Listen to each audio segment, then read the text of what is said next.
Shalom, bien-aimés dans le Seigneur, bonjour chez vous, bonsoir, quelle que soit l'heure à laquelle vous nous suivez. Maintenant, je dis shalom chez vous. Shalom, shalom, bwoko bw'Imana, turabasuhuje, mwaramutse, mwiriwe, bitewe n'aho igihe kigeze aho muri budukurikiranire, turabasuhuje. Ce jour spécial, nous louons le Seigneur qui nous permet d'être en connexion avec vous au travers ces messages.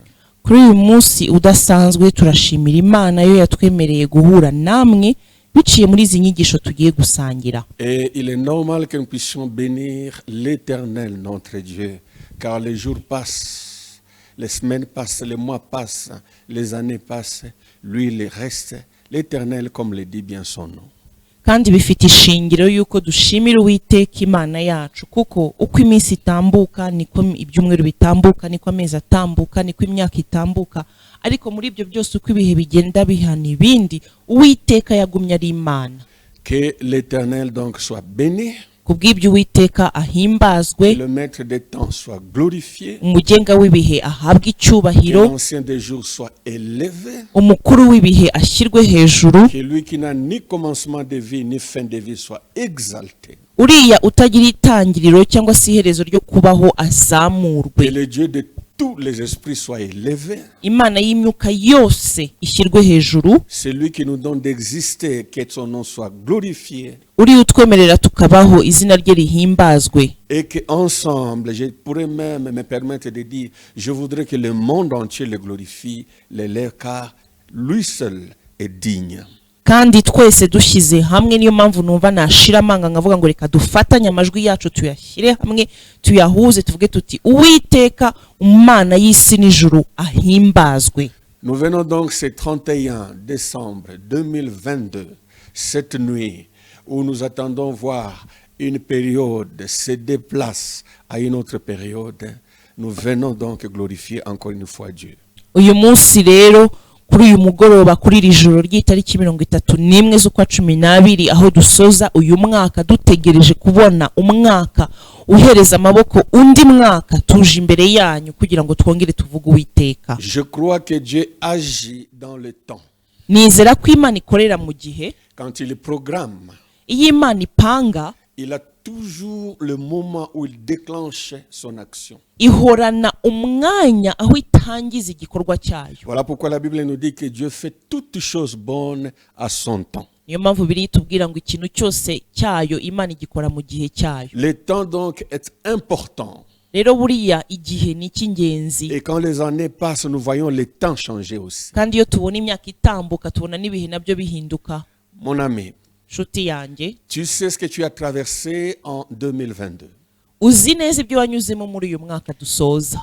Dans la vie, il y a toujours les hauts et les bas. Buriya mu buzima duhorana ibihe byiza Et bisimburana n'ibibi, pendant l'année, il y a aussi les hauts et les bas. kandi n'umwaka buriya ugira ibihe byiza n'ibibi. Je voudrais rendre grâce avec toi, rendre grâce à Dieu pour toutes les bonnes choses que tu as connues, que tu as expérimentées cette année s'achevant de 2022. Ndashaka guhuza ijwi ryanjye n'iryawe kugira ngo dushimire Imana kubw'ibihe byose twatambutse muri uyu mwaka dusoza, ari ibihe byiza ari n'ibihe bibi. Merci au Seigneur pour la santé, Turashimira Imana kubw'amagara pour ce qu'il a mazima, fait dans nos corps, turashimira Imana kubw'umurimo wayo mu ce qu'il a fait mibiri de yacu, bon dans nos âmes, ibyo yakoze byiza mu bugingo ce bwacu, qu'il a fait de bon dans nos esprits, ibyo yakoze byiza mu myuka ce yacu, qu'il a fait de bon dans nos familles, ibyo yakoze byiza mu miryango ce yacu, qu'il a fait de bon là où nous vivons, ibyo yakoze byiza aho dutuye, ce qu'il a fait de bon là où nous travaillons, ibyo yakoze byiza aho dukorera, ce qu'il a fait de bon dans nos nations, ibyo yakoze byiza mu bihugu ce qu'il a byacu, fait de bon dans son église, ibyiza yakoze mu itorero dans ryayo, la maison de Dieu où tu pries, mu nzu y'Imana aho ce usengera, qu'il a fait de bon dans ton ministère de façon personnelle, ineza y'Imana mu murimo uyikorera ku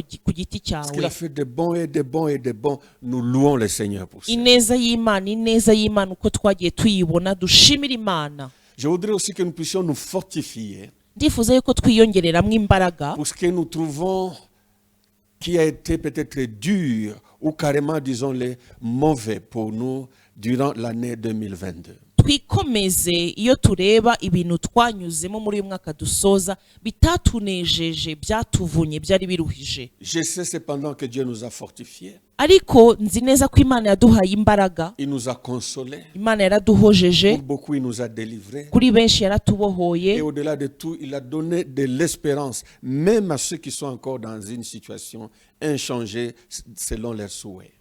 ikirenze kuri ibyo n'abariya wenda batarabona ko ibintu bihinduka uko babyifuza nubwo bakibirimo, Imana yabahaye ibyiringiro, Parce que les temps changent, kuko buri ibihe birahinduka, les circonstances changent. ibyo tunyuramo bijya bihinduka. Je prie avec toi Ndasengana pour nawe qu'en 2023, kugira ngo umwaka utaha ce soit un moment de consolation pour toi. azaba ari ibihe byo guhozwa kuri wowe. Alléluia. Haleluya. Mes chers amis, donc, Nshuti zanjye, pendant que nous traversons l'année, ubu turi kwambukiranya imyaka, je voudrais que nous puissions ensemble essayer de suivre la parole ou la promesse de l'année 2023. ndashaka yuko tugendana tugakurikirana neza ijambo rigiye kutwambutsa mu mwaka wa 2023.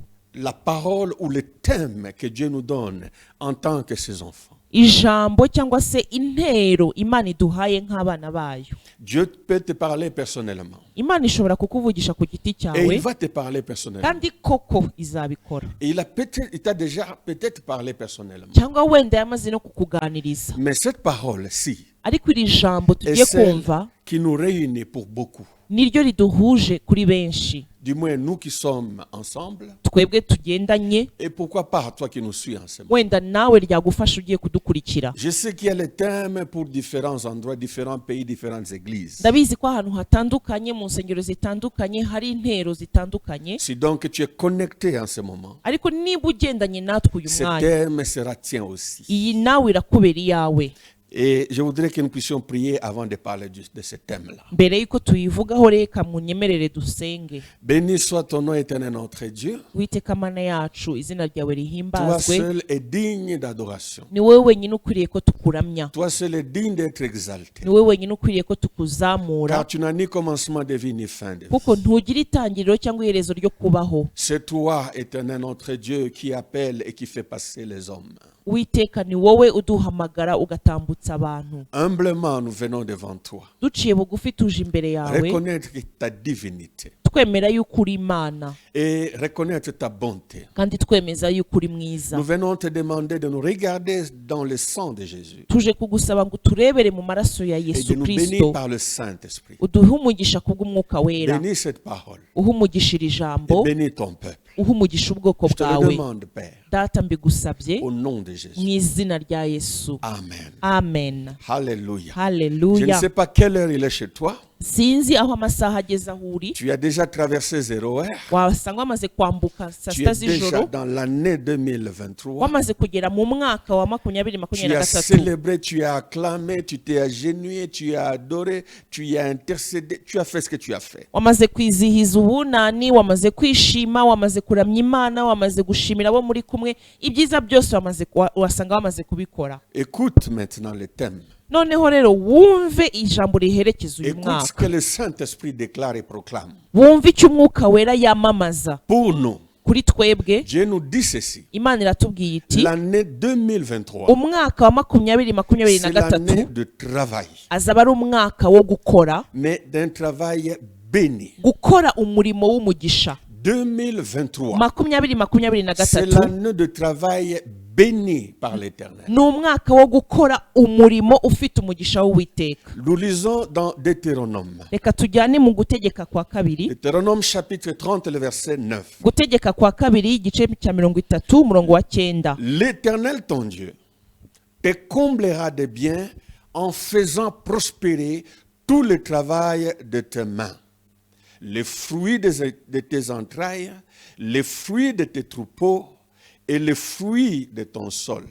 Car l'Éternel prendra de nouveaux plaisirs à ton bonheur, comme il prenait plaisir à celui de tes pères. Amen. Kandi Uwiteka Imana yawe izakugwiriza ibyiza by'ibikuva mu maboko byose, n'iby'imbuto zo mu nda yawe, n'iby'iz'amatungo yawe, n'iby'imyaka yo ku butaka bwawe, kuko Uwiteka azongera kwishimira kukugirira neza nk'uko yishimiraga ba sekuruza banyu. Amen. Écoute mon frère et ma sœur.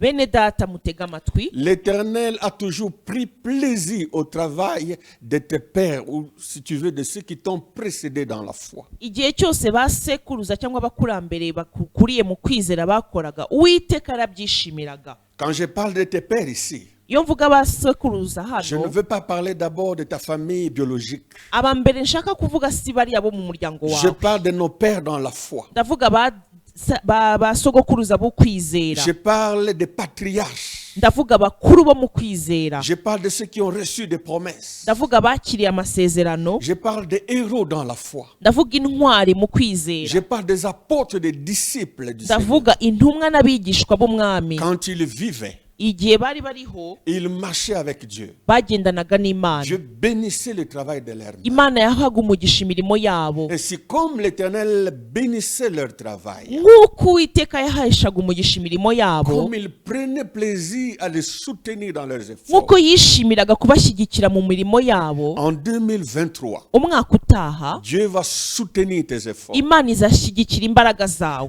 Ainsi dit l'Éternel pour toi. Dore uko Uwiteka akubwiye, Il va te combler de biens.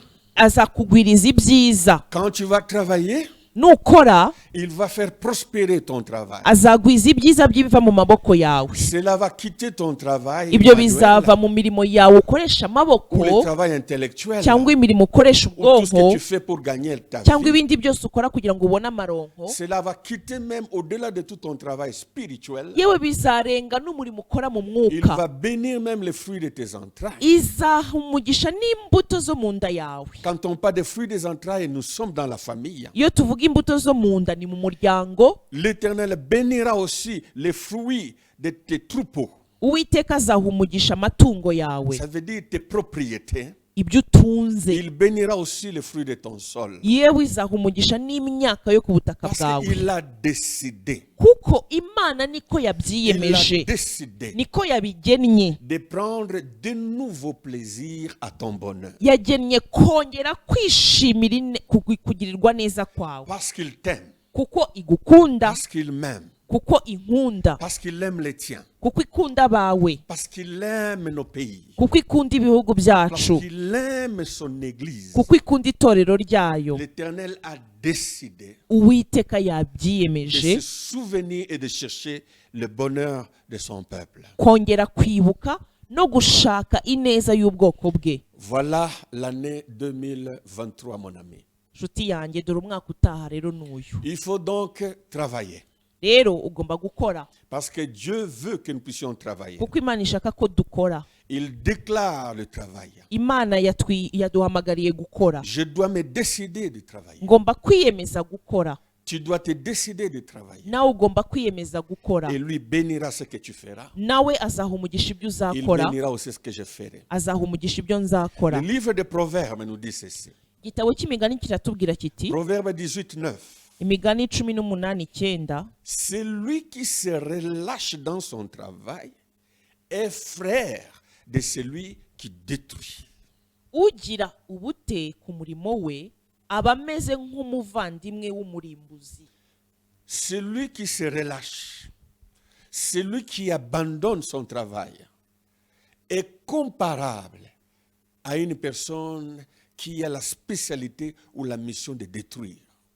Uriya ugira ubute, utererana, ukerensa umurimo we, agereranwa na wa wundi ufite inararibonye cyangwa ubumenyi bwihariye gusenya no kurimbura ibyakozwe. Le diable est le destructeur en chef. Buriya umwanzi Satani niwe murimbuzi wa mbere ubaho, Et le méchant détruit aussi. kandi n'abagome nabo bararimbura, Les barasenya. serviteurs du diable détruisent. Abakozi ba Satani barasenya. Ils ont la joie lorsque le travail des autres est détruit, je vous l'ai dit. Banezezwa no kubona imirimo y'abandi yapfuye ubusa, yashenye. Jésus l'a dit. Yesu yarabivuze, L'ennemi ne vient que soit pour voler, umwanzi nta kindi kimuzana uretse kwiba, soit égorger, kwica, ou alors il détruit. cyangwa kurimbura. Celui qui détruit Urimbura fait du mal.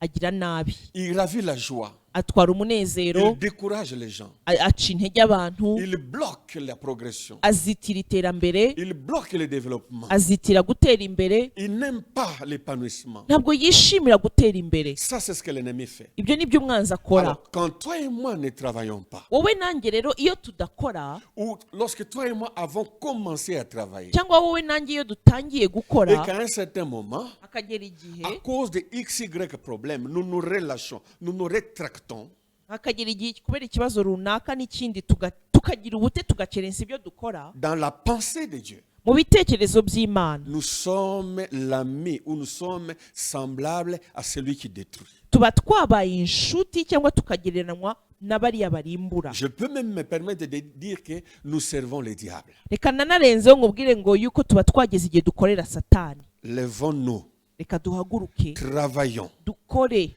combattons celui qui détruit. turwanye umurimbuzi. Fonçons dans le travail, Reka tugire umwete mu gukora car cela est important. kuko ibyo ari Il iby'ingenzi. y a quelque chose que je voudrais que tu saches, mon ami. Hari ikintu ushaka yuko umenya nshuti yanjye. Quand la grâce de Dieu est absente dans la vie d'une personne, le travail est soit absent ou alors le travail est rare. Ikintu cya mbere ugomba kumenya ni uko iyo mu buzima bw'umuntu habuze ubuntu bw'Imana, akazi nako karabura cyangwa kakaba gake. Quand une personne est maudite, Iyo umuntu ariho umuvumo, quand Dieu résiste à une personne, iyo Imana irwanya umuntu, ou quand une personne est dans beaucoup de combats, cyangwa se umuntu ari kunyura mu gihe cy'intambara nyinshi, regarde, observe la vie de cette personne. ujye witegereza ubuzima bw'uwo muntu, Tu verras que cette personne ne travaille pas. uzasanga uwo muntu adakora. Tu trouveras que le travail est rare dans cette famille. Uzasanga kubona akazi muri uwo muryango ari imboneka rimwe. Et même lorsque le travail est là, N'iyo akazi kaba gahari, les étrangers viennent et volent et détruisent les produits de son travail, ils détruisent les produits de ses efforts. abanyamahanga baraza bakiba ka kazi cyangwa se niyo kakozwe, umusaruro wavuye muri ako kazi bakagutwara. Donc l'absence du travail Kutagira akazi est un signe de la malédiction ou de blocage. ni ikimenyetso cy'umuvumo cyangwa se inzitizi. Béni soit le Seigneur parce qu'il va nous préserver de ça. Imana ishimwe kuko ibyo bintu izabiturinda. Nous lisons dans le livre des Juges, Dusome mu gitabo cy'abacamanza, Juges chapitre 6, abacamanza igice cya du gatandatu, 1er au 6e verset. umurongo wa mbere kugeza ku wa gatandatu. La Bible nous dit ceci. Bibiliya iravuga iti, Les enfants d'Israël firent ce qui déplaît à l'Éternel, et l'Éternel les livra entre les mains de Madian pendant 7 ans. La main de Madian fut puissante contre Israël. Pour échapper à Madian, les enfants d'Israël se retiraient dans les ravins de montagnes, dans les cavernes et sur les rochers fortifiés. Quand Israël avait semé, Madian montait avec Amalek et les fils de l'Orient, et il marchait contre lui. Il campait en face de lui, détruisait les productions du bien du pays, je voulais dire, jusque vers Gaza, et ne laissait en Israël ni vivre, ni brebis, ni bœufs, ni ânes. Car ils montaient avec leurs troupeaux et leurs tentes. Ils arrivaient comme une multitude de sauterelles. Ils étaient innombrables, eux et leurs chameaux, et ils venaient dans le pays pour le ravager. Israël fut très malheureux à cause de Madian, et les enfants d'Israël crièrent à l'Éternel. Amen. abacamanza igice cya gatandatu guhera ku murongo wa mbere kugeza ku wa gatandatu. Abisirayeli bakora ibyangwa n'Uwiteka. Uwiteka bahana mu maboko y'Abamidiyani imyaka 7. Nuko Abamidiyani banesha Abisirayeli, batera Abisirayeli gushaka aho kwihisha mu bihanamanga byo mu misozi no mu mavumo no mu bihome. Kandi Abisirayeli barangizaga kubiba, Abamidiyani bakazamukana n'Abamaleki n'Abiburasirazuba bakabatera. Bakagandikayo bagasiribanga imyaka yabo kageza i Gaza. Niba basigire na ruminja naho yaba intama cyangwa inka cyangwa indogobe mu Bisirayeli. Bazamukanaga n'amatungo yabo n'amahema yabo basa n'amarumbo y'inzige. Ubwabo n'ingamiya zabo ntibyagiraga umubare. Bazanwaga no kurimbura icyo gihugu. Nuko Abisirayeli bariheba cyane ku bw'Abamidiyani, bahera ko batakambira Uwiteka. Voilà la vie d'Israël. Dore imibereho y'Abisirayeli. Voilà la vie d'un peuple abandonné par Dieu. Dore imibereho y'ubwoko bwatereranwe n'Imana. Voilà le caractéristique, les symptômes que l'on peut trouver dans une nation, dans une vie qui a abandonné l'Éternel et dont l'Éternel a tourné le dos. Dore ikigaragaza cyangwa se ibimenyetso by'umurwa by'igihugu by'abantu by'ubwoko bahindukiye bagatera umugongo Uwiteka cyangwa se abo Uwiteka yabafungiyeho amaso igihe runaka. Voilà l'image spirituelle qui peut se manifester dans un ministère ou dans une église qui a tourné le dos, n'est-ce pas, au Saint-Esprit. Dore ishusho yaba igaragaza umurimo cyangwa se itorero cyangwa se urusengero rwaba rwaratereranye rwarateye umugongo umwuka wera. Qu'est-ce qui se passe? Haba iki? L'ennemi vient toujours prendre. Umwanzi ahora aza kubambura. L'ennemi vient toujours ravager. Umwanzi ahora aza gusenya. Il bloque le travail. Azitira umurimo. Et même lorsque les gens travaillent, niyo abantu bageraho il bagakora, les attend. Il arabategereza laisse faire. akabareka bagakora, Ils fournissent beaucoup d'efforts. bagashyiramo imbaraga nyinshi, Ils suent beaucoup. bakabira ibyuya byinshi. Et juste avant la récolte, Mbere gato y'uko basarura, l'ennemi vient. umwanzi akaza, Il prend, c'est pourquoi ils se sont fatigués. agatwara ibyo baruhiye, Ils amassent bakarundanya, et l'ennemi vient voler. umwanzi akaza Ça, ce n'est pas kubyitwarira. la volonté de Dieu pour moi. Nyamara et si pour bwo toi. bushake bw'Imana kuri wowe Voilà nanjye. pourquoi Dieu voudrait changer la donne. Niyo mpamvu Imana ishaka guhindura ibihe. Il faut que tu manges le fruit de ton travail. Ugomba kwishimira umusaruro w'umurimo Il wawe. faut que tu sèmes et que tu puisses récolter. Harageze yuko ubiba ukanasarura. Il faut que tu amasses même les produits de ton travail. Harageze yuko ubasha kwirundanyiriza umusaruro Que tu sois à wakoreye. l'abri des besoins et que tu donnes même aux autres. Harageze yuko ubasha kwironyera ibyo ukeneye ukaba wabasha no gufasha abandi. Ça, c'est la vie que menait Israël. Je vais dire la vie de disette, de complications, de désolation lorsque Dieu était contre eux. Iyi mibereho Abisirayeli bari barimo niyo mibereho y'ubutayu, yo kwiheba, yo kutagira icyo bageraho Uwiteka yari yarabatereranye. Alléluia. Alléluia. Lorsque les gens maudissent les autres, Iyo abantu bavuma abandi, il y a des spécialistes dans la malédiction. buriya hari abantu b'inzobere mu kuvuma, Dans la sorcellerie, il y a des paroles que l'on prononce contre. mu burozi cyangwa se mu mirimo y'umwijima hari amagambo bagutongereraho, Des gens font des incantations. abantu bakagutongerera, Ceux qui invoquent les mauvais esprits parlent. bariya biyambaza imyuka y'ingome bakavuga, Ou carrément des gens qui sont jaloux de mauvais cœurs maudissent la vie des autres. cyangwa se rwose ntaniyambaze n'imyuka mibi ahubwo kubera ko afite umutima w'ishyari akakuvugiraho amagambo mabi. Le méchant, Umugome quand il souhaite le mal contre l'autre, iyo yifuriza undi ibibi, il désire beaucoup de mauvaises choses. amwifuriza byinshi bibi, Mais parmi les mauvaises choses qu'il souhaite, qu'il prononce, qu'il proclame contre des bonnes personnes, ariko kimwe muri bya bintu bibi bifuza batongerera umuntu bamuvugiraho c'est aussi des paroles comme celle-ci. ni amagambo nk'aya. Lisons le psaume 109. Reka dusome Zaburi 109. Le psaume 109, le verset 11. Zaburi 109 umurongo wa 11. Que le créancier s'empare de tout ce qui est à lui, pardon, et que les étrangers pillent les fruits de son travail. Umwishyuza atege ikigoyi ibyo afite byose, abanyamahanga banyage ibyo yaruhiye. Dans le psaume 109, vous allez voir beaucoup de mauvais souhaits d'une personne blessée qui demande même à Dieu la malédiction contre une autre personne.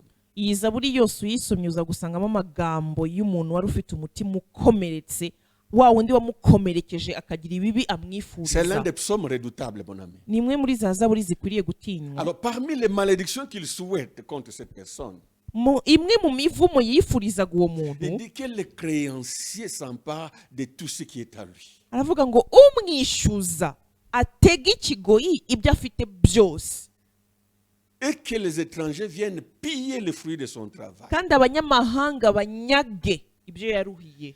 Tu as déjà des créanciers, Hari ukwishyuza, c'est-à-dire tu as des dettes, ni ukuvuga ngo hari uwo ubereyemo tu dois de amadeni, l'argent ou des choses à XY personnes, hari uwo ubereyemo amafaranga cyangwa se ibindi umuntu tu runaka, n'as pas encore payé, ubu tu utarabyishyura, es sous pression uri w'igitutu, Par la grâce, tu commences à travailler, ku bw'ubuntu bw'Imana utangiye tu gukora fournis beaucoup d'efforts, ushyizemo imbaraga mais nyinshi, là où il y a la malédiction, ariko buriya hari umuvumo même ce que tu produis, na biriya uruhira avant que tu payes ta dette, mbere y'uko wishyurana ya madeni, l'ennemi vient te prendre le fruit de ce travail. umwanzi aba yaje kubikwambura. Qu'est-ce qui sera le résultat?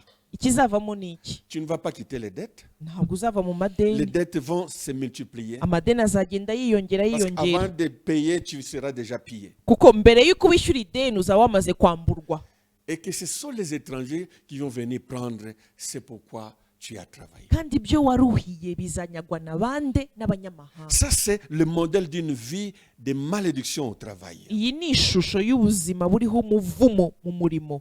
Dieu nous prévient, Imana iratuburira, comme dans le passage que nous allons lire maintenant. nko mu murongo tugiye gusoma Dans le livre de Proverbes, chapitre 5, mu gitabo cy'imigani igice cya le 5 verset 10, umurongo wa 10, la Bible dit ceci. Bibiliya iravuga iti: De peur que des étrangers ne se rassasient de ton bien et du produit de ton travail dans la maison d'autrui. uyu murongo mu kinyarwanda turasoma umurongo uri muri Bibiliya ijambo ry'Imana kuko niho uvugwa neza. Imigani igice cya 5 umurongo wa 10, Bibiliya yitwa ijambo ry'Imana. Uyu murongo uravuga ngo ntukamugenderere hato rubanda rutazakurya imitsi, ibyo wagokeye bigatwarwa n'ubutazi. Dieu prévient, Imana iratuburiye, Dieu conseille. Imana itugiriye Il dit, inama, mon fils, iravuga iti: mwana ma wanjye, fille, mukobwa, mon muhungu, serviteur, mukozi wanjye, mon peuple, bwoko bwanjye, garde-toi d'aller vers l'étranger, wirinde we kujya kuri uriya mugore w'umunyamahangakazi. qui est l'image de Satan, Iyo ni ishusho ya Satani, l'image du monde, ni ishusho y'isi, l'image d'une relation brisée entre nous et Dieu. ni ishusho y'isano ryakuweho hagati yacu Mon n'Imana. fils, Mwana wanjye, ne va pas là-bas, ntukagenderere ne hariya, m'abandonne pas, ntumveho, ne laisse pas mes principes, we kuva mu mahame de yanjye, peur que hato qu'il y ait des étrangers hatazaza rubanda qui vont venir se rassasier de ton bien. bakaza guhazwa n'ibyiza byawe. Et ce que toi tu produis, Wowe ibyo waruhiye les ennemis vont le prendre. abanyamahanga Non bakabigutwara, seulement ils vont le prendre, ntibazabigutwara mais ils vont gusa, aller le consommer ailleurs. ariko bazajya kubinezererwa ahandi. Que Dieu nous garde de cette vie. Imana izaturinde iyo mibereho. Or, ce sont des choses qui se caractérisent dans la vie de beaucoup. Nyamara ni ibintu tujya tubona mu buzima bw'abantu benshi. Ça, c'est le constat. Iko niko tubisanga. Le deuxième constat qui est meilleur, Icya kabiri tujya tubona c'est que quand Dieu nuko iyo Imana, nous est favorable, iyo Imana iturebye neza, nous jouissons du produit de notre travail. tunezezwa n'imirimo y'amaboko yacu. Voilà pourquoi Dieu proclame Niyo mpamvu Imana itubwiye iti: qu'en 2023, umwaka utaha tu vas jouir du produit de ton travail. uzishimira umusaruro w'ibyo Tu ne vas wakoreye. pas être dans la vie que nous venons de détailler brièvement. Ntabwo uzisanga mu mibereho tumaze Si gusobanura. tu marches avec Dieu, Nugendana si n'Imana, Dieu t'est favorable, Imana nikureba neza, tu vas bénéficier du travail ou des produits de tes efforts. uzungukira mu mirimo wakoze. Le psaume 128, Zaburi 128, le verset 1 et 2, umurongo wa mbere n'uwa kabiri. c'est le cantique des degrés. La Bible nous dit ceci: Heureux tout homme qui craint l'Éternel, qui marche dans ses voies. Tu jouis alors du travail de tes mains, tu es heureux, tu prospères. Amen. Ni Zaburi y'amazamuka Zaburi 128, umurongo wa mbere n'uwa kabiri. Hahirwa uwubaha Uwiteka wese akagenda mu nzira ze, kuko azatungwa n'imirimo y'amaboko ye, azajya yishima, azahirwa. Tu es heureux, Urahiriwe, tu es heureuse. urawihiriwe, Nous sommes heureux. turahiriwe, Nous sommes heureuses. turahiriwe, Nous qui mettons notre confiance en l'Éternel. twebwe twiringira Uwiteka, Nous qui nous attachons à l'Éternel notre Dieu. twebwe twomatana n'Uwiteka Imana Nous qui yacu, nous efforçons de lui être agréable. twebwe duhora dushyiramo imbaraga ngo tunezeze Uwiteka, Même si c'est difficile, nubwo byaba bigoranye, nous qui relevons la tête, twebwe twolongera tukubura umutwe, revenons dans la foi, tugaruke mu kwizera. Nous sommes heureux, c'est ce que la Bible nous dit. Turahiriwe ni ko Uwiteka atubwiye. Pourquoi? Kubera iki? Parce que nous allons jouir du fruit du travail de nos mains. Kuko tuzashimishwa n'imirimo y'amaboko Parce que nous yacu. serons heureux. Kuko tuzaba Et duhiriwe parce que nous allons prospérer. kandi tuzatunganirwa. Tu prospéreras. Uzatunganirwa. Tu seras heureux. Uzahirwa Et tu vas récolter et consommer. kandi uzasarura unanezezwe n'ibyo En wasaruye 2023. umwaka utaha. Car l'Éternel sera avec toi. Kuko Uwiteka azaba ari kumwe nawe. J'ai donc envie de dire ceci. Ndumva hari icyo navuga Pour toi qui me suis, kuri wowe unkurikiye. ayons une sorte de slogan. Reka tugire intero twitirira uyu mwaka. Voilà, une parole qui nous motive. Ijambo ridushyiramo imbaraga. Quand tu verras ton frère, Nubona mwene so, quand tu verras ta soeur, nureba mwene quand so, vous serez en prière, nimuba quand musenga, vous serez en réunion, nimuba mwahuye, lancez cette sorte de slogan. mujye muvuga iyi ntero. Ce slogan, nous le trouvons dans Proverbe 31-31. Iyi ntero turayisanga mu migani 31:31. Voici ce que la Bible dit. Dore icyo Bibiliya ivuga. Récompensez-la du fruit de son travail et qu'au porte ses œuvres la louent. Mumuhe ku mbuto ziva mu maboko ye kandi imirimo ye nibayimushimire mu marembo. Voici le slogan que nous tirons de ces passages. Dore intero dukura muri uyu murongo Pour dusomye 2023. kuri uyu mwaka utaha. L'Éternel ordonne et U- dit, Uwiteka arategetse kandi arabivuze, récompensez-le mumugororere du fruit de son travail. imbuto z'umurimo we. Quand tu verras ton frère, Nubona mwene so, dis-lui ceci. ujye umubwira uti L'Éternel ordonne. Uwiteka arabitegetse, Tu dois être ugomba récompensé kugororerwa du fruit de ton travail. umurimo wawe. Même si on l'a volé dans le passé. Nubwo baba barawukwambuye mu Tu minsi as yashize, warakoze. Madian est passé. Abamidiyani baratambuka, Amalek est passé. abamaleki On te l'a baratambuka, volé. En barabikwambuye. 2023. Mu mwaka wa 2023, Voici ce que l'Éternel dore ordonne. dore icyo Uwiteka Tu ategetse, dois être récompensé. ugomba kugororerwa. On doit te restituer Bagomba tes droits. kugusubiza ibyo Ce wanyazwe. qui t'appartient Ibyawe doit revenir. bigomba C'est kukugarukira. l'Éternel qui ordonne. Ni Uwiteka C'est ubitegetse. l'ordre pour 2023. Niryo tegeko rishyizwe kuri uyu Le mwaka. nord sera secoué. Amajyaruguru Le azanyeganyezwa, sud sera secoué. amajyepfo anyeganyezwe, L'est sera secoué. iburasirazuba hanyeganyezwe, L'ouest sera secoué. iburengerazuba Ce hanyeganyezwe. qui t'a été volé Ibyakwambuwe doit revenir bigomba kugaruka au nom de mu Jésus. izina rya Et ça ne Yesu. sera pas le travail des mains d'une personne. Kandi ntabwo bizaba ari umurimo w'amaboko Ce sera la y'umuntu, décision de l'Éternel. azaba ari icyemezo n'itegeko L'Éternel, ry'Uwiteka. Dieu des armées, va utiliser qui il veut Uwiteka nyiringabo azakoresha uwo ashaka pour que tu rentres dans tes droits. kugira ngo ugarurirwe ibyawe. Répète ce slogan. Ujye usubira mu iyi ntero. L'Éternel ordonne Uwiteka arategetse kandi arabivuze, que l'on te récompense bakugororere du fruit de ton travail. umurimo w'amaboko yawe. Hallelujah. Haleluya. Qu'il en soit ainsi dans ta vie. Bibe bityo mu buzima bwawe Toute l'année 2023. umwaka wose wa 2023. Et voici ce que Dieu va faire, mon ami. Dore ibyo Uwiteka agiye gukora. Lisons dans 2 Corinthiens chapitre 9. Dusome mu Bikorinto ba kabiri igice cya 9, La deuxième lettre de Paul aux Corinthiens. urwandiko rwa kabiri Pawulo yandikiye Le Abikorinto chapitre 9. igice cya 9, Du verset 8 duhere ku murongo wa au 8 verset 12. kugera ku wa 12.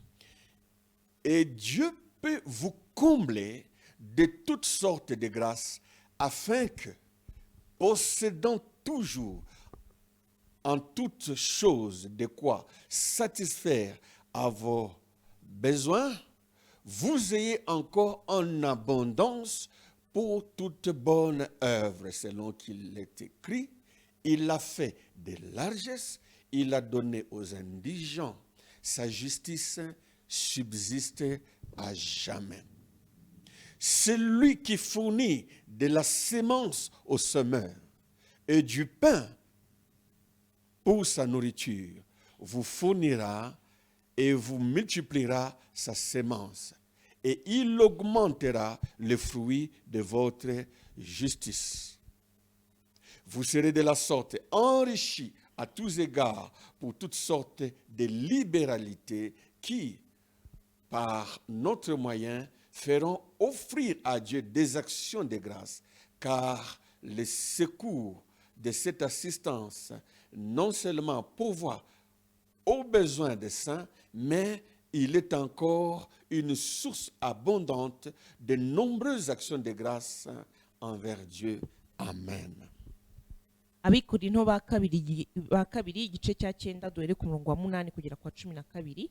Kandi rero Imana ishobora kubasazaho ubuntu bwose kugira ngo murusheho gukora ibyiza byose mufite ibibahagije muri byose, nk'uko byanditswe ngo yaranyanyagije aha abakene, gukiranuka kwe guhoraho iteka ryose. Iha umubibyi imbuto n'imitsima yo kumugaburira, niyo izabaha. Ibongerere imbuto zanyu zo kubiba, kandi igwize imbuto zo gukiranuka kwanyu. Namwe muzatungishwa muri byose ngo mugire ubuntu bwose butume Imana ihimbazwa. Kuko uwo murimo wo kugabura utamara gusa ubukene bw'abera, ahubwo utera benshi guhimbaza Imana. Alléluia. Haleluya. Malheur à ceux qui t'ont volé. Ni ibyago kuri bariya bakwambuye. Malheur à ceux qui t'ont pris tes droits. Ni ibyago kuri bariya bakwambuye uburenganzira Malheur à bwawe. ceux qui se sont réjouis du fruit de ton travail. Ni ibyago kuri bariya bahazwe n'umurimo w'amaboko yawe. Malheur à ceux qui ont célébré lorsque tu pleurais quand tu étais pillé. Ni ibyago kuri bariya bashimishijwe no kukubona wababajwe no kwamburwa. Non seulement l'Éternel va reprendre ce qui t'appartient, Ntabwo Uwiteka azakugarurira ibyawe gusa, mais il va aussi prendre ce qui leur appartient et te donner. ariko azafata n'ibyabo abiguhe. Tu auras droit à ce qu'on appelle des dommages et intérêts de la part de l'Éternel Dieu. Uwiteka azaguha n'inyungu z'ubukererwe, nimba uko nabyita. Parce que tu seras béni de l'Éternel. Kuko uzaba ufite umugisha w'Uwiteka. Dieu va faire ce que nous venons de lire maintenant avec toi et pour toi. Kuri wowe na hamwe nawe Imana izakora ibyo tumaze gusoma. Écoute-moi mon ami. Untege amatwi Il y a inshuti des yanjye. choses que Dieu fait pour toi. Hari ibintu Imana igukorera. Dieu fera des choses pour toi donc. Hari ibyo Imana izagukorera rero. Il y a des choses que Dieu fait en toi. Ariko hari n'ibyo Imana igukoreramo. Dieu fera des choses en toi. Hari ibyo Imana izagukoreramo. Il les fera. Izabikora. Il y a aussi des choses que Dieu fait au travers de toi. Hari n'ibyo Imana igukoresha noneho. Dieu va t'utiliser pour les autres. Imana izagukoresha ku bandi. Voilà pourquoi l'année 2023 va être bonne pour toi. Niyo mpamvu uyu mwaka ugiye kukubera mwiza. Qu'est-ce que Dieu va faire? Imana izakora iki? Dieu va donner de la sémence au semeur.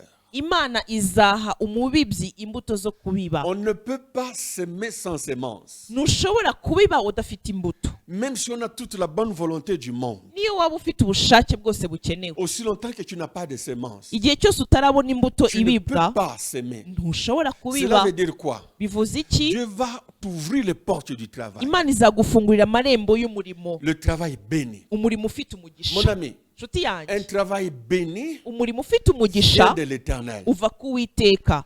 Il y a un travail que tu peux faire Hari umurimo ushobora gukora qui te fatigue. ukakurushya, Tu le fais quand même. ukakuvuna ariko ukawukora, Tu poses des actions quand même. ugapfa gukora Mais tu récoltes peu. ariko ugasarura bike.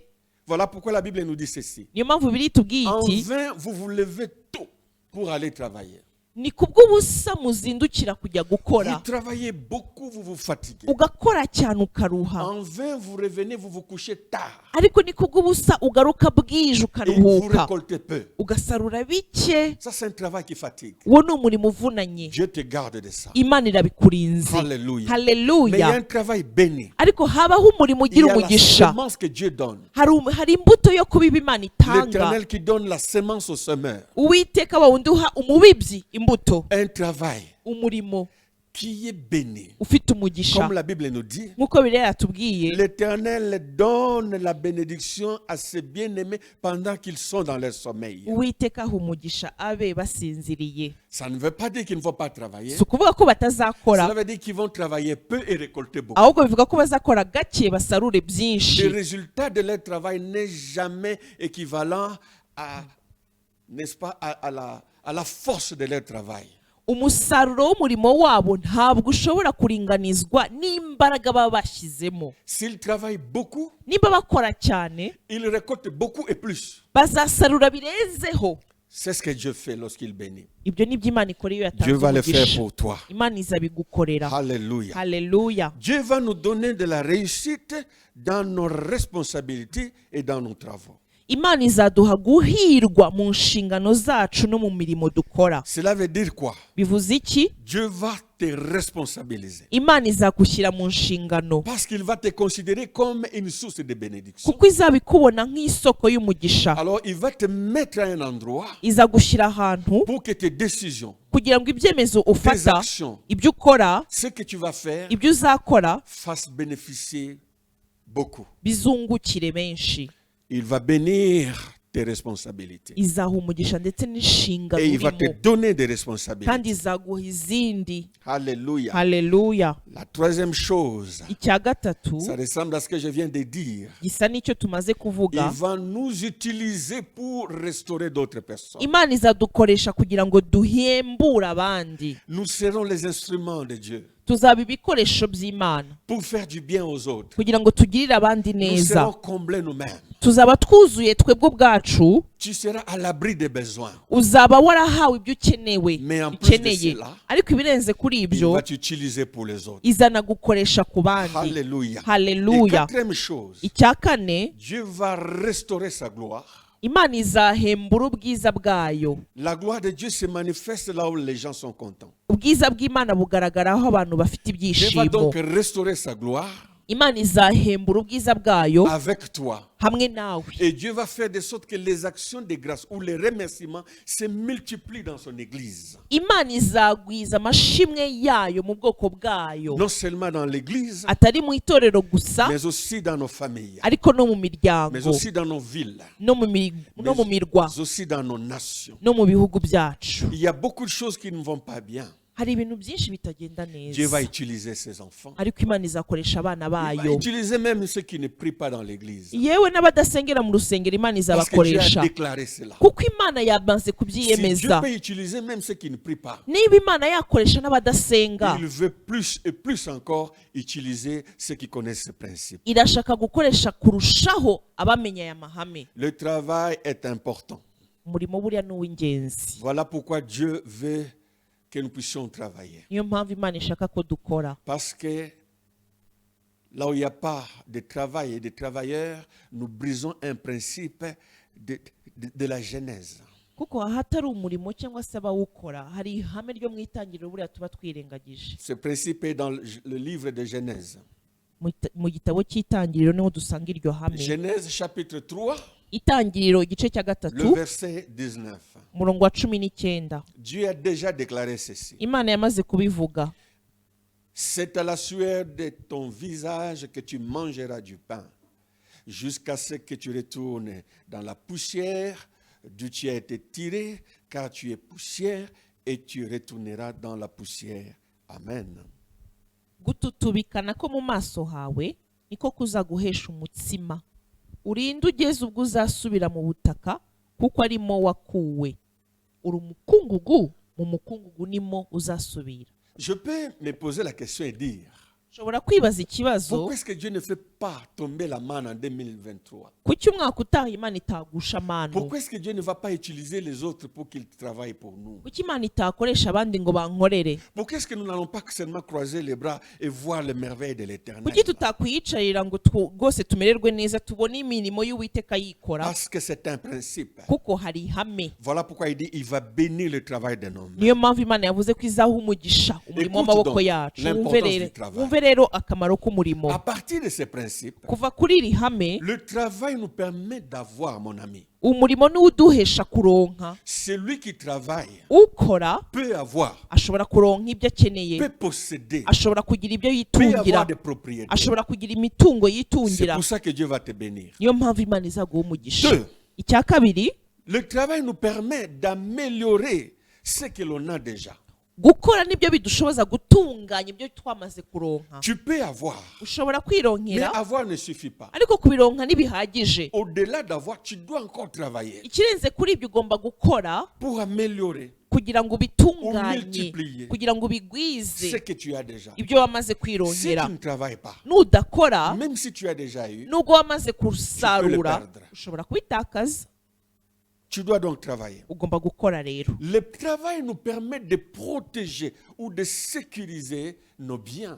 Icya gatatu, gukora nibyo bituma tubasha kwirindira ibyo twatunze. Tu peux avoir, Ushobora tu gutunga, peux multiplier, ushobora kubigwiza, mais tu dois travailler pour sécuriser. ariko ugomba gukora kugira ngo ubirinde. Pourquoi? Kubera iki? Parce que tu as un ennemi. kuko ufite umwanzi Il s'appelle le voleur. yitwa S'il ne umujura. détruit pas ton travail, Nadasenya ibyo il wakoze viendra pour voler. azaza kubikwiba. Les esprits volent, Imyuka iriba, les hommes volent. abantu bariba. Tu dois sécuriser ce que Dieu t'a donné. Ugomba kubera amaso ugatunga que ibyo Dieu Imana va te donner. yaguhaye cyangwa ibyo Imana igiye kuguha En travaillant.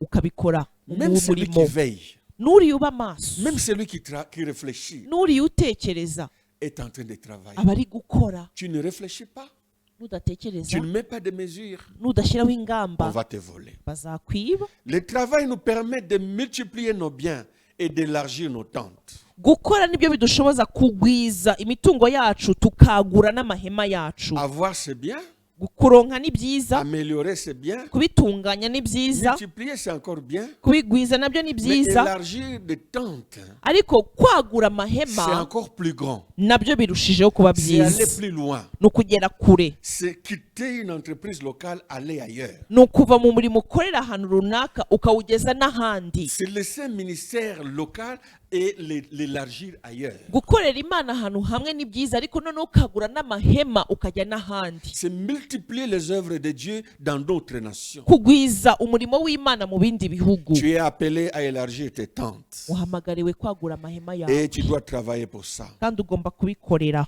Le travail, nous l'avons dit, nous met à l'abri de nos besoins, mais nous permet aussi de combler les besoins des autres. Nk'uko twabivuze, gukora nibyo bituma tubasha kwibonera ibyo dukeneye, ariko ibirenzeho tubasha no kubonera abandi ibyo bakeneye. Nous sommes bénis, Dufite umugisha, nous devenons la source de bénédiction. duhinduka isoko Nous y'umugisha. prêtons, Tugatiza, nous relevons, tugahagurutsa, nous fortifions, tugakomeza, nous conseillons, tukajya inama nous abandi, montrons les chemins. tukereka abandi Dieu icyerekezo. nous met dans la position de leadership. Imana ikadushyira mu mwanya w'ubuyobozi. Voilà l'importance du travail. Dore akamaro ko gukora. Comment nous allons travailler cette année, mes amis? Tuzakora gute uyu mwaka rero nshuti zanjye? Lisons dans Matthieu chapitre 9. Tujyane muri Matayo igice cya 9. Matthieu 9, Matayo 9 du verset 34 au verset 38. murongo wa 35 kugera ku wa 38. Jésus parcourait toutes les villes et villages, enseignant dans les synagogues, prêchant la bonne nouvelle du royaume et guérissant toute maladie et toute infirmité. Voyant la foule, il fut ému de compassion pour elle, parce qu'elle était languissante et abattue, comme des brebis qui n'ont point de berger. Alors il dit à ses disciples, la moisson est grande, mais il y a peu d'ouvriers. Priez donc le maître de la moisson d'envoyer des ouvriers dans sa moisson. Amen. Yesu agenda mu midugudu n'ibirorero byose, yigisha mu masinagogi, avuga ubutumwa bwiza bw'ubwami, akiza indwara zose n'ubumuga bwose. Abonye abantu uko ari benshi arabababarira, kuko bari barushye cyane basandaye nk'intama zitagira umwungeri. Maze abwira abigishwa be ati, ibisarurwa ni byinshi, ariko abasaruzi ni bake. Nuko rero mwinginge nyiri ibisarurwa yohereze abasaruzi mu bisarurwa bye. Amen.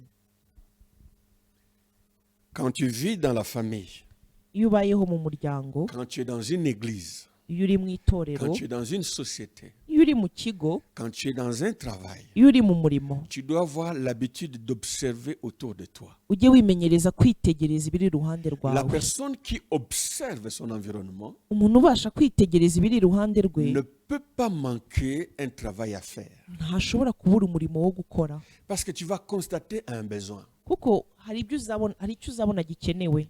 Une personne qui est distraite, Umuntu urangaye qui ne regarde que sa petite vie, ugarukira ku buzima bwe bwite a gusa, difficile à déclencher le mécanisme du travail. biramugora gutangiza umurimo muri we.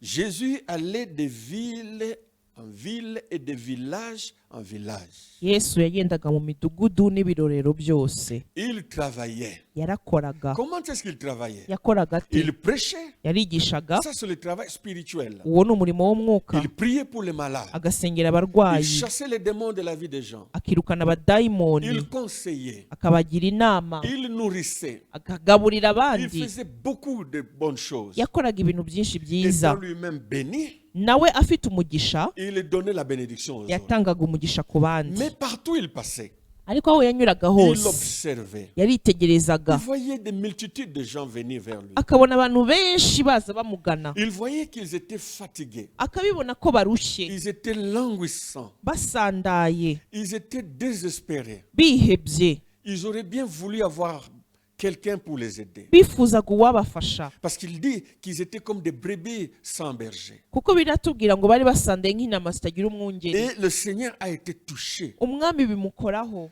Étant touché en lui-même, abimukozeho mu mutima we, après avoir constaté, nyuma y'uko amaze il a kubibona, appelé les disciples. yahamagaye abigishwa, Il a manifesté les constats faits. ahita ababwira uko yabonye ibintu. Il a dit, la moisson est grande. Arababwira ati ibisarurwa ni En byinshi. d'autres termes, il y a beaucoup de travail. Mu yandi magambo, hari umurimo mugari, Il y a beaucoup de choses à faire. hari ibintu byinshi bikeneye gukorwa. Regarde les gens qui souffrent autour de toi. Jya witegereza urebe abantu bababaye iruhande Regarde la rwawe, misère dans ta famille. urebe uburyo ubukene bwuzuye mu muryango wawe, Regarde comment l'œuvre de Dieu est méprisée autour de toi. witegereze urebe uburyo umurimo w'Imana usuzuguwe aho unyura. Regarde les besoins de ta ville, de ta nation. Reba uburyo ibikenewe mu murwa wawe, mu gihugu Tu cyawe. ne peux pas manquer de sentir un élan. Ntibishoboka ko watambuka bitagukozeho. En 2023, Muri uyu mwaka dutangiye, Dieu te parlera tantôt d'une manière, tantôt d'une autre. Imana iza kubwira mu buryo bumwe cyangwa Mais il ubundi, te parlera aussi par l'observation. ariko izana kuganiriza biturutse mu byo wagiye Il pourra witegereza. t'amener à gauche et à droite. Ishobora kukujyana iburyo cyangwa Tu ne ibumoso. sauras pas d'emblée pourquoi Dieu t'amène là-bas. Ntabwo uzahita umenya impamvu ariho Imana yakujyanye. Il pourra t'avoir amené là-bas pour que tu observes. Ishobora kukujyana aho hantu kugira ngo witegereze ibiriyo. Ce que tu vas voir, Ibyo uzabona c'est ce qui va déclencher le travail que Dieu te donnera. nibyo bizatangiza umurimo Imana izatangira muri wowe. Parmi beaucoup de voies qu'il va utiliser, Mu nzira nyinshi Imana il y a izakoresha, aussi cette voie-là. harimo n'iyo. Le Seigneur a donc dit aux disciples, Umwami yabwiye abigishwa be la moisson est grande, ati ibisarurwa ni il y a peu byinshi, d'ouvriers. nyamara abasaruzi Et ni il s'est bake. tourné vers eux. Arabahindukirira Il a arababwira dit ati ceci. arababwira ati Vous avez quelque chose à faire. hari icyo mugomba gukora. One, Icya mbere, priez. musenge, Demandez au maître de la moisson. musabe nyiri ibisarurwa, Parlez à Dieu mubwire Imana pour qu'il envoie des ouvriers. kugira ngo yohereze abasaruzi. La première chose donc que nous allons faire en 2023, Ikintu cya mbere tuzakora muri uyu mwaka dutangiye, devant tout besoin que nous allons constater, ikintu tuzakora imbere y'ibyo tuzabona byose, devant tout défi que nous allons affronter, imbere y'ibiduhiga byose tuzabona, la première phase pour tout travail béni, c'est la prière. intambwe ya mbere y'umurimo ufite umugisha ni isengesho. La prière. Isengesho. La prière. Isengesho. La prière. Isengesho. Je viens de le dire 3 fois. Mbivuze inshuro eshatu. Dans tout travail béni. Mu murimo wose ufite umugisha, Ou si vous voulez, pour que tout travail soit béni. cyangwa mu yandi magambo kugira ngo umurimo uhabwe umugisha, Dans toute responsabilité que Dieu va te donner, mu nshingano zose Imana izaguterekamo, prie. uzasenge, Demande au maître des solutions usabe nyiri ibisubizo qu'il fasse descendre des solutions. amanura ibisubizo. C'est de là que vient l'intelligence, Aho niho haturuka des gusobanukirwa, contacts, aho niho haturuka kumenyana n'abantu, des moyens, niho haturuka uburyo ainsi de suite. n'ibindi. Nous devons faire quelque chose dans la prière car ça, ce n'est pas un travail des intercesseurs. Tout chrétien, toute personne née de nouveau doit s'investir dans le travail d'intercession.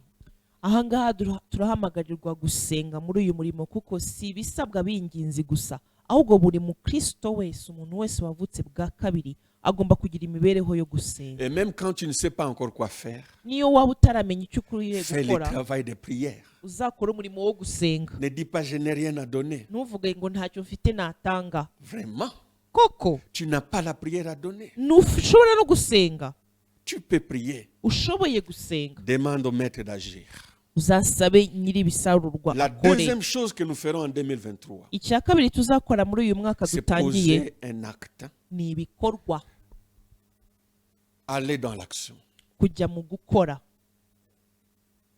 Quand nous avons prié, Wasenze Dieu nous montrera nécessairement quoi faire. byanga bikunze Imana izakwereka icyo ukwiriye Nous gukora. ferons ce que nous savons faire Tuzakora ibyo tuzi gukora, et ce que nous ne savons pas faire. ibyo tutazi Dieu kubikora. pourra soit nous donner les capacités de faire, Aho niba Imana ishobora kudushyiramo ubushobozi, une nouvelle intelligence, ikaduha ubundi bwenge, la capacité d'inventer, ikaduha ubwenge bwo guhimba la ibikwiriye capacité ibisabwa, de résoudre des problèmes. ikaduha ubushobozi bwo gukemura Ça ibibazo. viendra du surnaturel de Dieu. Ibyo bizava mu kuboko kw'Imana Et kuri si Dieu ne twe. le fait pas par nous-mêmes, Imana niteba idukoreramo, il appellera des personnes autour de nous et nous allons faire ensemble avec. izabasha guhamagara abandi bari iruhande rwacu babikore. Tout ce que nous avons à faire, Ikintu kimwe dusaba c'est de gukora porter le fardeau ni ukugira umutwaro, de notre environnement. umutwaro w'aho dutuye.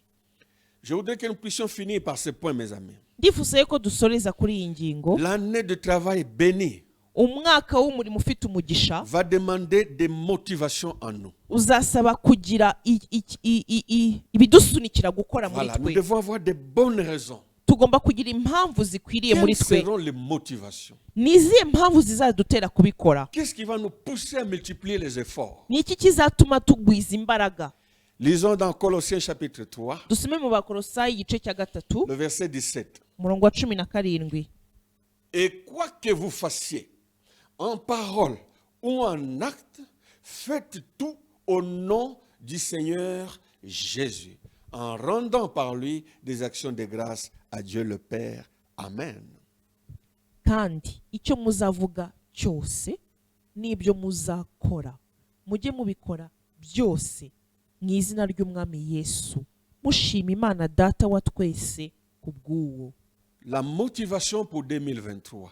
Impamvu izatuma ukora muri uyu mwaka, Nous devons tout faire au nom du Seigneur. tugomba kubikora byose mu izina ry'Umwami. Quand on dit tout faire en parole ou en acte au nom du Seigneur Jésus-Christ, cela veut dire tout faire dans le principe de Dieu ou dans le principe de la parole de Dieu. Iyo Bibiliya itubwira ngo tujye tubikora byose ari mu bikorwa mu magambo, byose tubikore mu izina ry'Umwami Yesu, ni ukuvuga ngo byose tujye tubikora mu mahame y'Imana cyangwa mu mahame y'ijambo ryayo. Tu veux avoir un travail béni en 2023? Urashaka kuzagira umurimo w'umugisha muri uyu mwaka? Tu veux être béni dans le travail que Dieu va te donner en Urashaka kugira 2023? umugisha mu murimo Imana izaguha muri uyu mwaka? Tu veux avoir part à toutes ces promesses que Dieu vient de nous faire? Urashaka kuzagera kuri aya masezerano yose Imana iduhaye? Dans tout ce que tu feras, Mu byo uzakora byose fais selon les principes. uzajya ubikora ukurikije amahame. Cherche les principes. Ujye ushakisha kumenya Ne amahame, va pas loin des principes. de Dieu. ntukajye kure y'amahame. 2. Icya kabiri, Nous lisons Colossiens. turacyari mu Bakolosayi, Le même livre donc, le chapitre 3. mu Bakolosayi muri iki gice nyine cya gatatu, Cette fois, le verset 23. Du verset 23 au verset 25. tumanuke hepfo umurongo wa 23 kugera kwa 25. Lisons. Tout ce que vous faites, faites-le de bon cœur, comme pour le Seigneur et non pour les hommes, sachant que vous recevrez du Seigneur l'héritage pour récompense. Servez Christ le Seigneur. Car celui qui agit injustement recevra selon son injustice. Il n'y a point d'acception de personne. Amen. Ibyo mukora byose mubikore mubikuye ku mutima, nk'abakorera shobuja mukuru badakorera abantu, muzi yuko muzagororerwa nawe muhawe wa murage, kuko mukorera shobuja mukuru Kristo. Ariko ukiranirwa aziturwa nk'uko yakiraniwe, kandi ntihazabaho kurobanurwa ku butoni. Tout ce que vous faites, Ibyo muzakora byose, faites-le de bon cœur d'abord, icyambere muzabikore mubikuye ku mais mutima, faites-le comme pour le Seigneur. ariko muzakore nk'abakorera shobuja mukuru. Le deuxième principe, je reprends. Iyi ihame rya En kabiri 2023, muri uyu mwaka nous dutangiye, devons tout faire pour la gloire du Seigneur. ibyo dukora byose tugomba kubikora ku bw'icyubahiro Nous cy'umwami. devons le faire pour le Seigneur. Tugomba kubikorera umwami. Qu'est-ce que cela veut dire? Bivuze iki? Chercher l'intérêt de Dieu. Mujye mushaka inyungu z'Imana Dans tout ce que nous allons faire, mu byo tuzakora ne le byose, faisons pas pour les hommes. ntituzabikorera abantu. Et quand nous parlons des hommes, Iyo tuvuga abantu, nous ne voyons pas nécessairement les autres, nous commençons par nous-mêmes. ntitugajye tureba abandi mbere na mbere, tujye tureba twebwe. Nous devons arrêter de faire des choses pour notre propre gloire, Harageze yuko turekeraho gukora ibintu ku bw'inyungu zacu, pour notre propre intérêt, ku bw'inyungu zacu pour bwite, que les gens nous acclament, kugira ngo abantu badukomere amashyi, pour que nous puissions seuls prospérer, kugira ngo tutunganirwe turi twenyine, sans chercher l'intérêt des autres. tutareba inyungu z'abandi. Non, Oya, nous devons tout faire pour le Seigneur, harageze yuko dukora ibintu byose C'est-à-dire tubikorera pour- databuja. c'est-à-dire pour l'intérêt ou les intérêts des autres, Hano kuvuga ngo inyungu z'abandi aba arizo tureba, mais au-delà de tout pour la gloire de Dieu. ariko ikirenze byose inyungu ya mbere dukurikiranye ni Que icyubahiro le nom de cy'Imana, Dieu soit glorifié. kugira ngo izina ry'Imana Que rihimbazwe, les gens rendent la louange à Dieu. kugira ngo amashimwe yose agarukire Imana, Qu'ils prennent encore le temps d'adorer leur Dieu. bongere bafate umwanya wo kwegera Imana Celui bayiramye. qui agit ainsi, Uzakora atyo, celui qui agira ainsi, ukora atyo, celui qui a ces principes-là, uzagendwa n'iryo celui hame, qui sera animé ou motivé par ces principes, uzaba agenzwa n'iryo hame, va commencer 2023 bien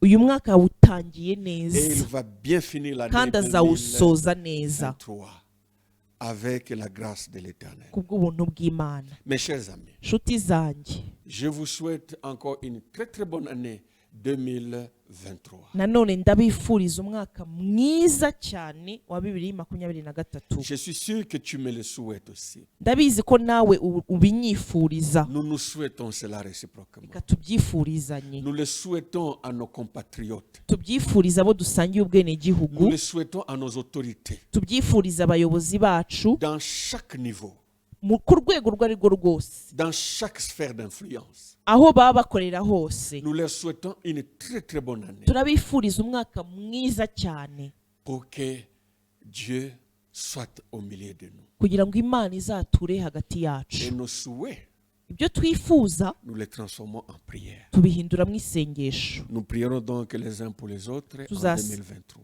Muri uyu mwaka dutangiye tuzasengerana, Que Dieu vous bénisse. Imana ibaha umugisha. À la prochaine, Naho ubutaha si Dieu le veut. Imana nibishima, Prions. reka dusenge. Béni soit ton nom éternel, notre Dieu. Uwiteka Mana yacu, izina ryawe rihimbazwe. Alpha, Oméga, Alpha na Omega, ancien des jours. wowe mukuru w'ibihe, Éternel est ton nom. Uwiteka niryo zina ryawe. Nous te glorifions. Tuguhaye icyubahiro. Merci pour cette nouvelle saison que tu viens de nous donner. Urakoze kubw'ibihe bishya udushyize imbere, La saison 2023. igihe cyitwa 2023. Nous te disons merci. Turagushimiye. Entrer dans cette saison est une grâce qui vient de toi. Kwinjira muri ibi bihe kuri twebwe ni ubuntu tugukesha. Et si nous entrons dans cette saison, c'est que tu as des choses à faire pour nous, en nous et au travers de nous. Niba twinjiye muri iki gihe nuko hari ibintu ushaka kudukorera, ukadukoreramo, ukanadukoresha. Je t'invoque, ô Dieu, Mwami Imana, de ndakwiyambaje, nous ouvrir les portes de ta gloire udufungurira amarembo y'ubwiza bwawe au travers du travail béni. mu murimo ufite umugisha. Bénis le travail spirituel. Uha umugisha umurimo wo mu mwuka, Restaure ton église. uhembure itorero ryawe, Honore ton église. uryubahishe, Purifie ton église. weze itorero ryawe, Conduis ton église. wongere uyobore itorero ryawe. Prends par la main droite ton église. Itorero ryawe rifatishe ikiganza Fais-la cy'iburyo, traverser les épreuves et les blocages. uryambutse ibigeragezo n'inzitizi. Arrose ton église. Wuhire itorero Parce ryawe, que nous savons kuko tuzi toute bénédiction commence dans le monde spirituel. yuko umugisha wose utangirira mu isi En y'umwuka. bénissant ton église, Nuha umugisha itorero ryawe, tu vas bénir nos pays. uzaba uhaye umugisha ibihugu Tu byacu, vas bénir nos familles. uzaba uhaye umugisha imiryango yacu, Tu vas bénir nos sociétés. uzaba uhaye umugisha ibigo byacu. Fais-nous du bien. Utugirire neza. Merci de nous écouter. Urakoze Merci kutwumvise, de nous protéger. urakoze kuzaturinda. Parce que tu es le protecteur d'Israël. kuko ari wowe murinzi wa Isirayeli. La louange est à toi. Amashimwe ni Nous te ayawe. prions ainsi Niko tugusabye au nom de Jésus-Christ de mu Nazareth. izina rya Yesu Kristo w'i Nazareti. Amen. Amen. Que Dieu vous bénisse. Imana ibahe umugisha.